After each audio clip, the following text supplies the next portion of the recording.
Gladys Riffard, bonjour. Bonjour Karl. Gladys, vous avez fait 6 mois de préventive pour avoir simplement signalé un cas d'inceste sur la personne de votre petite fille, alors âgée de 3 ans. Euh, comment vous avez découvert l'inceste? Ma fille de 3 ans m'a fait ses premières révélations. Du coup, j'ai porté plainte en effet pour inceste. Sauf que ma plainte a été classée sans suite, car la justice n'a pas cru ma fille, mais surtout, elle n'a pas respecté ses droits fondamentaux, ni les exigences onusiennes, puisqu'elle a obligé ma fille à retourner voir le père biologique alors qu'elle le refusait en donnant des explications. C'est alors que j'ai fait des non-représentations d'enfants en expliquant qu'il y avait un réel danger, et ça m'a valu donc une garde à vue et une détention provisoire avant d'être jugée. Comment ça se passe quand on arrive en prison et qu'on se retrouve avec des détenus qui sont des femmes qui sont là pour, je dirais, de vraies raisons? Comment ça se passe avec elles?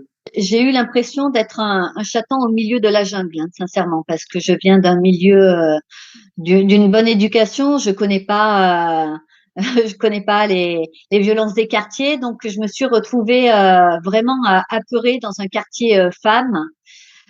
C'est très difficile parce que en effet, je me sentais totalement innocente puisque j'ai voulu protéger ma fille, et je me retrouvais avec des détenus qui la plupart du temps sont récidivistes pour violence et pour drogue. Donc je ne comprenais vraiment pas pourquoi j'étais traitée comme une criminelle. Pour quelle raison votre petite fille n'a pas été écoutée? Pourtant, ce qu'elle décrit est très clair. On peut d'ailleurs réécouter ces petites vidéos que vous m'avez fait passer où vous lui faites expliquer ce que son papa lui a fait. Hein? Là-bas, en vacances. En vacances, dans la chambre? Oui. Et sur quelle partie de ton corps? Ici. C'est où ici? Ça s'appelle comment? Ici. Là et pas là? Si. Sur ton minou? Oui. Sur ton minou que je te dis de pas toucher? Oui. Ce que tu me dis, ma chérie, tu le dirais à quelqu'un d'autre? Oui. T'as dit quelque chose après? Oui. Il t'a dit quoi? Arrête. T'as dit comment ça, arrête? C'est toi qui lui as dit arrête? Oui. Mais lui, il t'a dit quoi? Et la vie, on a recommencé après. Même si tu lui disais d'arrêter? Oui. Et toi, tu l'as dit à quelqu'un d'autre? Non. Il te le faisait quand tu dormais, il te réveillait, ou alors avant d'aller se coucher? On allait se coucher, mais pas que d'aller dormir. D'accord. Mais pourquoi il te mettait le pouce dans les fesses? Il avait envie, hein. Il avait envie, mais toi, ça te faisait mal. Oui. On a un bout de tout dans tes fesses. Il te disait ça? Oui. Mais toi, tu lui disais que ça te faisait mal et tu lui disais d'arrêter? Oui. Alors en effet, j'ai essayé d'apporter plusieurs preuves de ce danger. Il y a donc les enregistrements avec des retransmissions écrites des révélations de ma fille, mais il y a aussi dans mon dossier une information préoccupante transmise par le directeur d'école, puisque mon enfant a également parlé en classe. Il y a un rapport qui a été rendu par un psychologue qui avait été ordonné par le juge aux affaires familiales. Enfin, il y a beaucoup d'éléments, et malheureusement, comme dans beaucoup d'autres dossiers, puisque je ne suis pas un cas isolé, ces preuves sont balayées d'un revers de main. C'est un déni de justice. Mais pour quelle raison, à votre avis? Qu'est-ce qu'ils veulent protéger? Ben écoutez, c'est des bonnes questions. C'est des bonnes questions parce que moi, ça fait 4 ans et demi que je me bats pour protéger ma fille, et en fait, je suis révoltée parce que je me rends compte qu'il y a vraiment un système pédocriminel en France, qui a un laxisme judiciaire et une impunité dans la pédocriminalité. Ça veut dire qu'ils se tiennent par la barbichette, ils se tiennent entre eux, ils sont amis entre eux. il y a beaucoup plus de pratiquants, si j'ose dire, que prévu. C'est quoi le souci? Qu'est-ce que vous ressentez? Je sens qu'il y a vraiment une volonté de nuire aux liens familiaux, à la bienveillance des parents protecteurs avec les enfants, puisque il y a un protocole qui est vraiment mis en place dès lors qu'on révèle des vérités, quoi. Il y a vraiment une pédocriminalité institutionnelle. C'est-à-dire, vous êtes face à une machine qui est là pour vous briser, pour vous retirer votre enfant. Vous avez le sentiment de ne pas être défendu du tout. Exactement. En fait, il y a un réel danger aujourd'hui pour les mamans protectrices qui portent plainte pour inceste, parce que quand je dis danger, on nous désenfante, on nous condamne, mais il y en a certaines qui sont incarcérées ou internées. Voilà. Et je pense bien sûr à Priscilla Majani, hein, ou à Anna d'Amstockholm, qui et on en parlera après, bien sûr, hein, de Sophie Abadi, mais toutes ces mamans sont différentes, hein, que ce soit dans la culture, dans la religion. On habite aux quatre coins de la France, mais je les connais. Pourquoi? Parce qu'en fait, on a la volonté de protéger nos enfants et nous sommes déterminés parce qu'on se rend compte que la parole de l'enfant est bafouée, mais surtout la volonté de les protéger nous met à mal, comme le féminicide, hein, d'un côté, toutes ces femmes qui sont victimes et qui portent plainte et qui ne sont pas prises au sérieux. Donc, vous avez décidé de plus vous laisser faire désormais. Voilà, le but de mon entrevue aujourd'hui, c'est justement pour donner l'espoir à ces parents protecteurs, pour leur dire que la peur doit changer de camp, parce que même si nous sommes censurés, on est quand même plusieurs à médiatiser, à en parler aujourd'hui. Alors c'est vrai que nous sommes persécutés, hein, sincèrement, il y a vraiment une discrimination au niveau de ces femmes-là, je dirais, mais il faut garder espoir parce que c'est en dénonçant qu'on pourra protéger nos enfants, parce que du moment qu'on porte plainte pour inceste,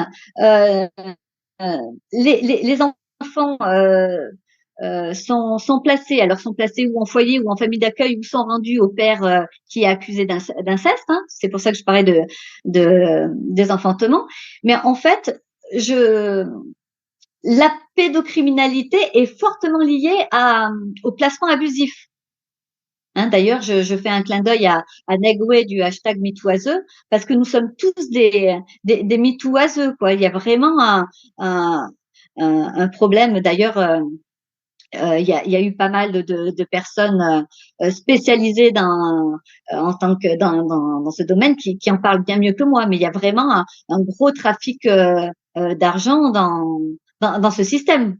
Voilà pourquoi on perd nos droits, on perd l'autorité parentale. Vous savez bien ce qu'ils disent en face. Ils disent que ce sont des mères qui inventent, que c'est le syndrome d'aliénation parentale, que c'est pour se débarrasser du mari à moindre frais. Vous répondez quoi à ça? Alors c'est ce que j'essaie d'expliquer. On est toutes cataloguées pareil. Donc il y a quand même je ne pense pas que ce soit viral, mais il y a quand même un grand problème. S'ils disent vrai, ça veut dire que nous sommes toutes folles, mensongères, procédurières, complotistes, perverses, parce que moi, ça fait bientôt 5 ans que je me bats, comme d'autres mamans. Sincèrement, j'ai mis ma vie de côté. J'ai dû quitter travail, famille, pays. Je me suis ruinée financièrement. La santé, que ce soit moralement, émotionnellement, psychologiquement, ou la santé physique en prend un coup. Donc non, pour moi, il y a un réel déni quand on nous dit que nous faisons ça pour une histoire de se venger. Parce que quand on apporte des preuves véridiques, des preuves attestées, des preuves médicales, voilà, pourquoi ils ne sont pas pris en compte? Pourquoi on serait toutes des mères? Surtout qu'il a été prouvé qu'il n'y a malheureusement que 2% de fausses plaintes. Alors, est-ce qu'il faut penser, comme beaucoup de féministes, que c'est à cause du patriarcat, que c'est quelque chose qui a toujours existé depuis la nuit des temps, et qu'aujourd'hui, qu'on veut le mettre sous les feux de l'actualité pour que ça change, il y a des résistances encore de ce fameux patriarcat? Sincèrement, c'est ce que je constate. C'est que ça existe depuis bien plus longtemps. Alors, on a libéré la parole avec le hashtag MeToo, mais en fait non, la parole était déjà présente. Parce que moi, je pense à ces enfants qui sont devenus grands, qui sont victimes de pédocriminalité, que l'on n'a pas cru déjà à l'époque. Donc, et aujourd'hui, on met en place, c'est des leurres parce on nous fait croire qu'on met en place un intérêt, une priorité sur la protection de l'enfance, mais c'est pire qu'il y a 30 ans, j'ai l'impression. Il y a pas très longtemps, au mois de février, j'ai été reçue grâce à Negway de hashtag MeToiseux au cabinet Codel de Charlotte Cobel. Je me rends compte que nous ne sommes pas pris au sérieux. Pourquoi je dis ça? Parce que nous n'avons aucun retour depuis février. Aucune solution nous est proposée. Alors c'est bien beau d'aller sur les plateaux, d'aller clamer qu'on va mettre en place des choses pour la protection des enfants. Je rappelle que cette secrétaire chargée d'État doit déjà faire respecter les préconisations du juge Édouard Durand, président de la Civise, qui ne sont toujours pas appliquées aujourd'hui. Donc non, oui, je pense qu'il y a un déni au niveau judiciaire, mais qu'en plus le gouvernement ne nous aide toujours pas pour protéger nos enfants, et encore moins aujourd'hui pour les femmes. Donc, ça voudrait dire que ce soit le travail de Madame Cobel ou le travail du juge Durand, ça serait comme du fake. C'est pour nous donner l'impression que les pouvoirs publics font quelque chose, mais que dans la réalité, je veux dire, au jour le jour, dans les prétoires, rien n'a changé. Oui, exactement. Tu le dis bien, car c'est exactement ça. Je le dis parce que je veux informer les citoyens, parce que c'est du fake. On nous propose des solutions. Je retiens quand même de cet entretien que j'ai eu au cabinet Cobel, on nous a dit qu'il fallait attendre entre 7 et 8 ans le temps de former des gens sur l'inceste. Mais c'est inenvisageable. On se fiche de nous, parce que aujourd'hui nous sommes plusieurs mamans quand je dis être en danger, mais c'est horrible. Il faut voir comment on nous arrache nos enfants. On est là pour on se fait en fait avoir, on est naïve, on croit et en la justice et en la protection de l'enfance. Donc on porte plainte, et là il y a tout un protocole qui est mis en place et qui nous piège. On tombe dans des rouages d'un système qui est vraiment machiavélique. Et j'ai envie de dire aujourd'hui, sincèrement, on nous incite ou à se faire justice soi-même ou à fuir le pays, parce que toutes ces mamans sont mises à mal. On nous fait taire, on nous met.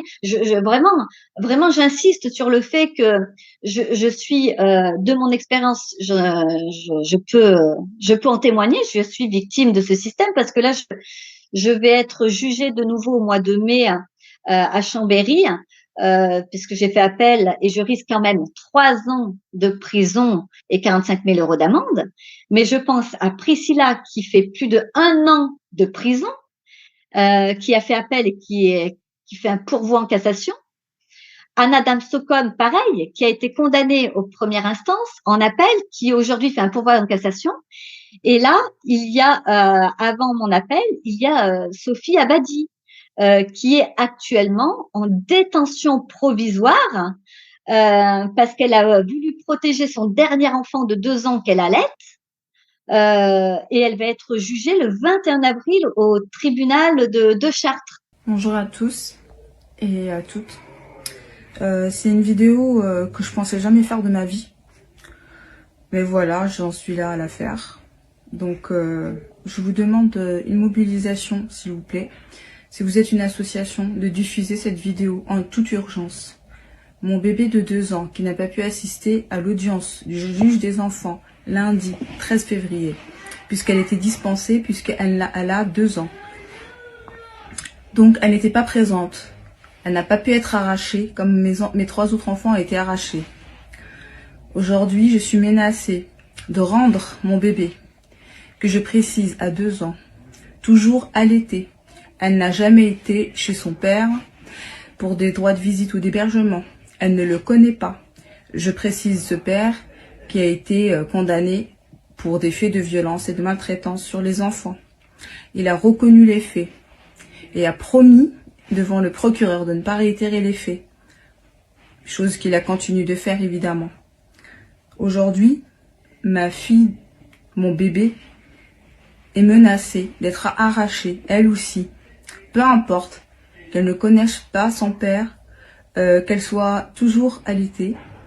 Alors effectivement, je m'y oppose. Je m'y oppose.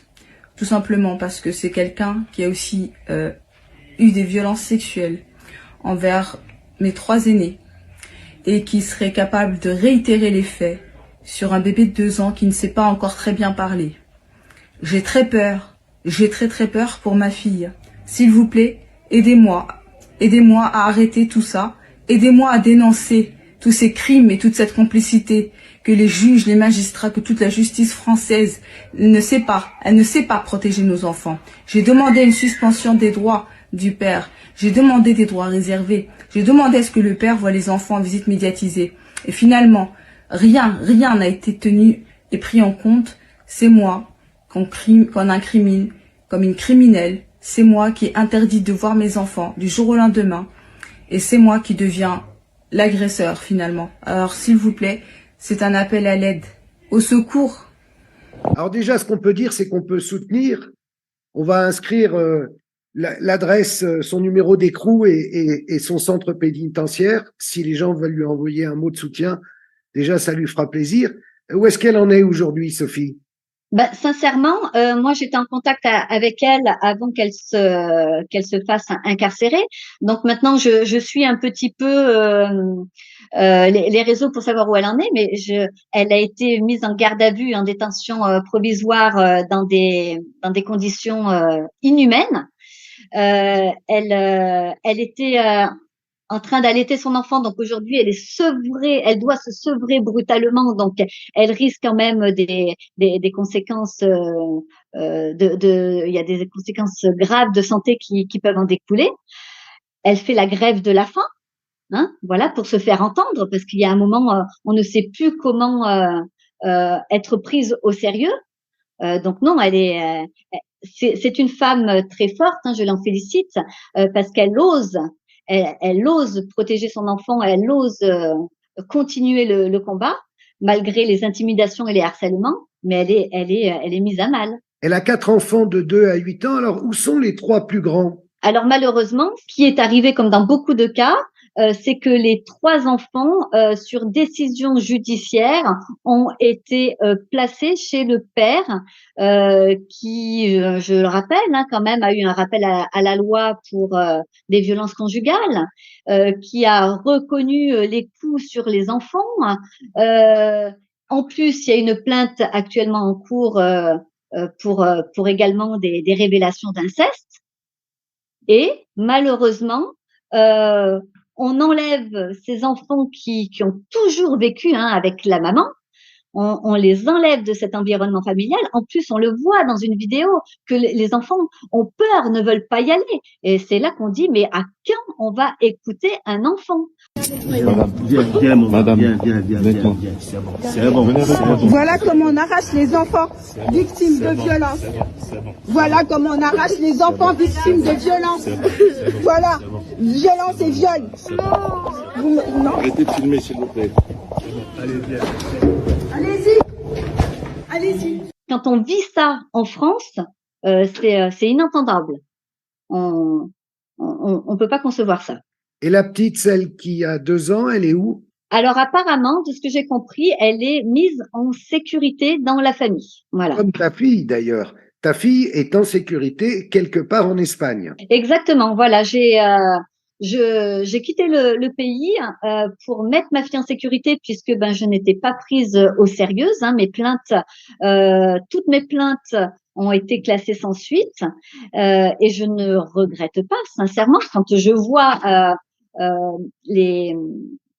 le système qui est mis en place. On parle de l'intérêt supérieur de l'enfant, mais comment on vient vous les arracher, vous les enlever? Oui.